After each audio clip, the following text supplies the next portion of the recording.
Did you know that every single second of your day depends on the largest, most complex integrated machine ever built by human hands? It doesn't sleep, it cannot stop, and it must balance supply and demand at the exact speed of light. We just don't think about it when we charge our phones or make our coffee, but without it, modern civilization collapses in days. This, of course, is the one and the only power grid. But how exactly did we create a machine that blankets continents? And what happens when it's forced to evolve? Well, that's the topic of today's video, folks, so stay tuned. The electrical power grid is an interconnected network designed for delivering electricity from producers to consumers. This grid consists of three main components: generating plants that produce electrical energy, high voltage transmission lines that carry power across long distances, and distribution lines that deliver localized electricity to individual homes and businesses. Precursors and ancient similarities. While true electrical grids require modern physics, ancient civilizations engineered massive, localized networks to distribute other forms of energy and resources. Roman aqueduct networks, for example, the closest systemic precursor, it utilized gravity-fed stone channels to distribute kinetic water power and vital resources across thousands of miles to urban hubs. Ancient Persian Qanat systems, underground channels built around 1000 BCE that managed water distribution and thermal cooling across arid regions. Chinese natural gas pipelines.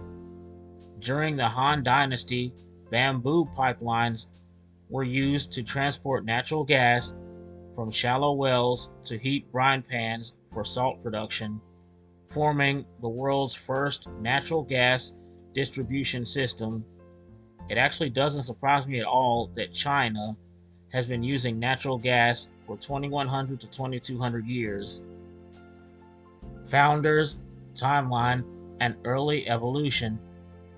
If you have followed my work, you know I have covered two of these gentlemen in a previous video, Electricity from Myth to Modern Grid. And yes, I did just use this opportunity to put a shameless plug in for my prior work. Now that that's over, we're moving on, with no shame. Thomas Edison, 1882. This guy built the world's first commercial power plant on Pearl Street in New York City. He used direct current, or DC, which could only transmit electricity about 1 mile before losing strength, meaning early models were highly localized and required small power stations in every neighborhood. That would suck. Nikola Tesla and George Westinghouse, 1886 to 1893. These two pioneered alternating current, or AC. Tesla developed the theoretical framework and AC induction motor, while Westinghouse funded and engineered the physical infrastructure. AC allowed electricity to be stepped up to high voltages, transmitted over hundreds of miles with minimal loss, and stepped down at its destination, meaning stepping up AC voltages minimizes energy loss over long distances, allowing power plants to be built far from the cities they power.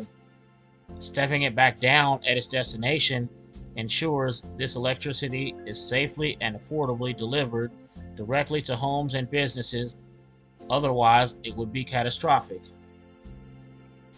The genesis of the network.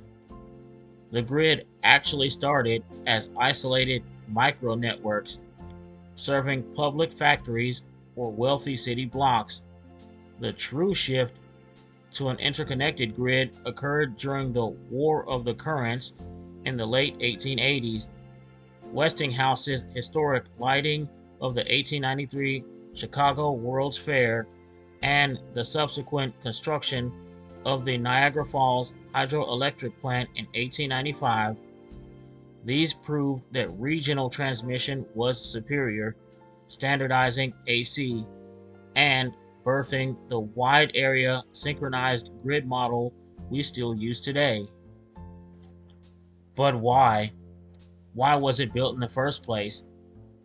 The power grid was built to solve a critical and economic dilemma: centralization of efficiency versus fragmentation of use. Early industrial factories required individual steam engines or water wheels on site to operate.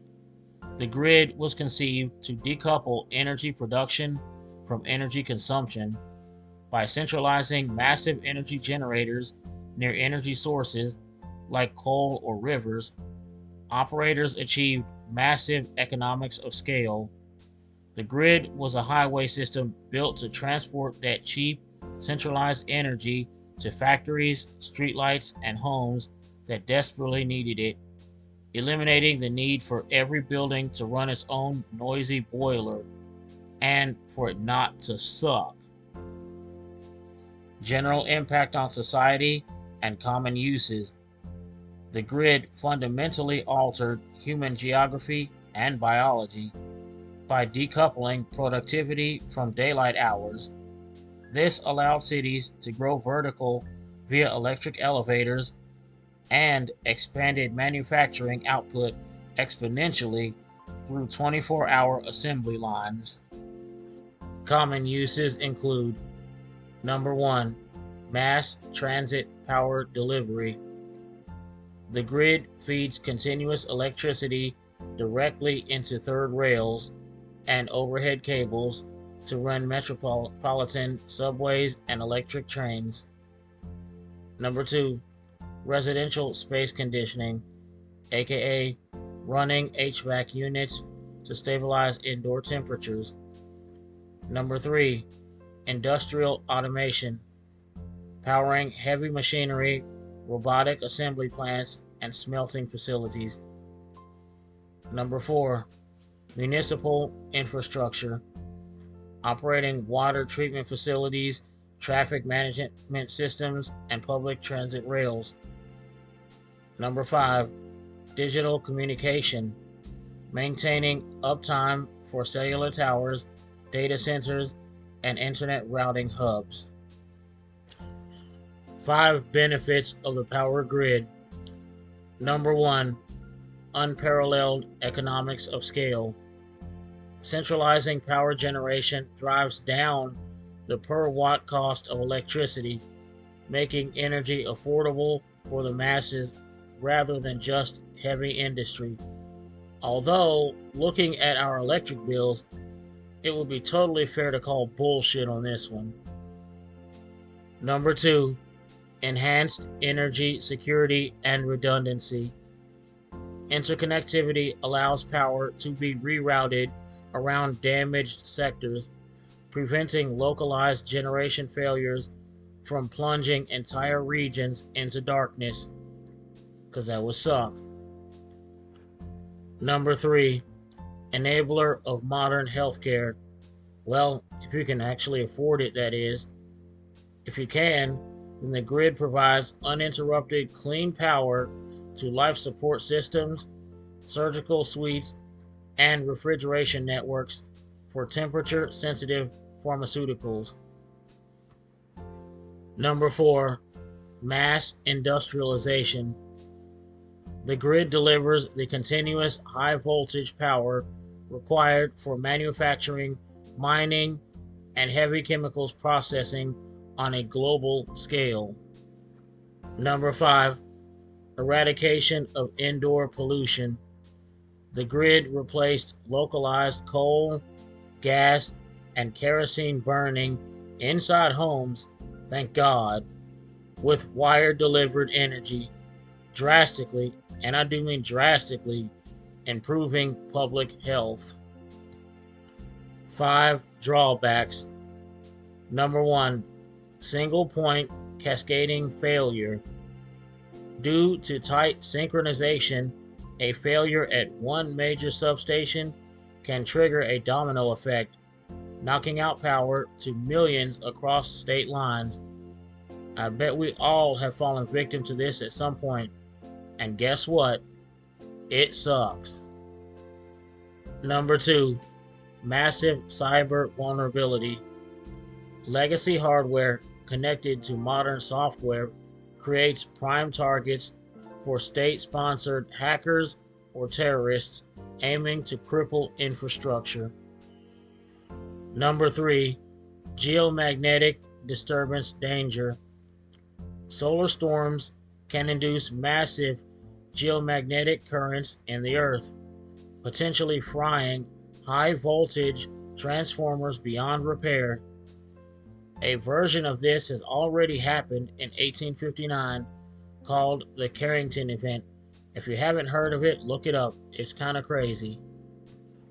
Number 4, high capital upkeep costs.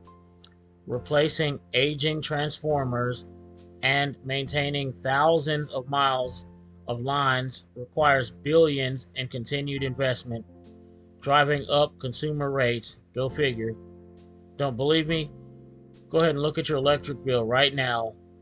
Then compare it to, let's say, a year ago, 2 years ago, 3 years ago. You'll get the picture. And that picture sucks. Number 5, eminent domain conflicts.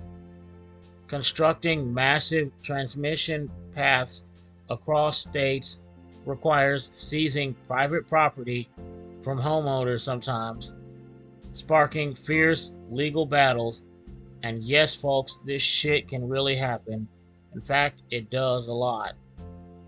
And finally, to finish this video off, we have 5 future evolutions. Number 1, vehicle to grid integration, or V2G. Utilizing millions of parked electric car batteries as a decentralized backup system to feed power back to the grid during peak strain. Not really sure what this will do to the cars, but I guess we'll see. Number 2, quantum key distribution security, or QKD, aka securing grid communication channels with quantum encryption. Wow. To make them entirely immune to hacking. I'm not gonna lie, that's OP as hell, but I like it. Number 3, grid scale sodium sulfur batteries. In the future, we might move away from lithium to cheaper, abundant chemical systems capable of backing up entire cities for days. Wow, that's another one that's OP. Number 4, hydrogen fuel cell peaker power plants, or replacing natural gas peaker power plants with clean hydrogen turbines that only emit pure water vapor, which I imagine will be much, much safer than whatever toxic shit is currently emitted out of our current power plants, going right up in the atmosphere and into the air for us all to breathe in and love.